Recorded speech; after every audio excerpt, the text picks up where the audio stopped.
Fundamentally, female athletes don't need to eat differently according to the phase of their menstrual cycle. There will be nuances in terms of substrate utilization and energy metabolism throughout the cycle, but probably not to a sufficient degree to change what you're eating on a day-to-day basis. The biggest impact will be how females feel. So at certain stages of the cycle, females will feel like they've got loads of energy and their exercise or training is going really well, it feels good. And there'll be times throughout the month where it just feels really hard and females just feel low in energy. And there are a number of factors that could build into this as to why females are feeling this kind of low energy, whether it's disruptions in sleep, a direct impact on the hormones, and premenstrual symptoms such as pain, low mood, high emotions.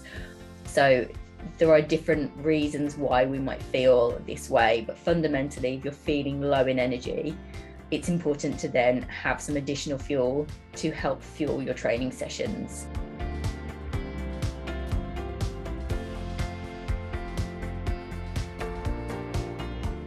There are differences in micronutrient deficiency risks between male and female athletes, and the major one that we're focusing on here really is iron.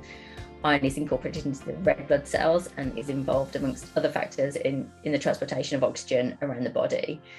As females, we lose blood in our menstrual cycle, and that will happen with most people on a monthly basis.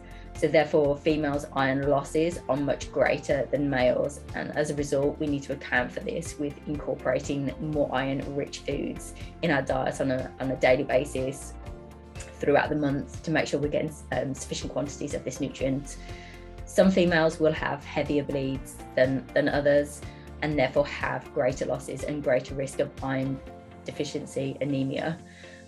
So it's important to focus on the foods and get our bloods checked to make sure that we are not deficient in this nutrient.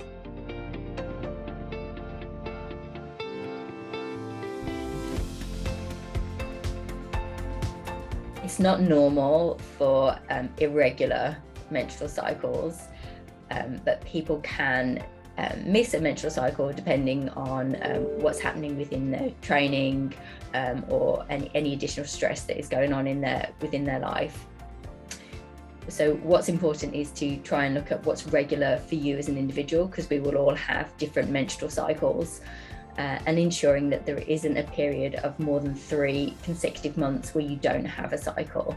If this occurs, then it's important to flag this with someone to investigate why this is happening.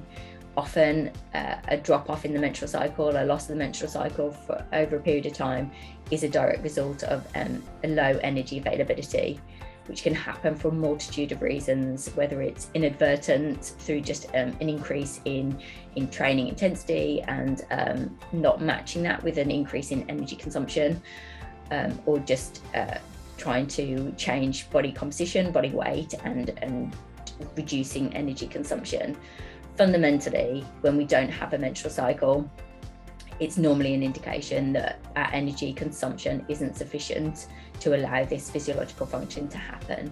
And therefore, we need to look at how we are optimizing our nutrition to ensure that we have sufficient energy to sustain a regular menstrual cycle.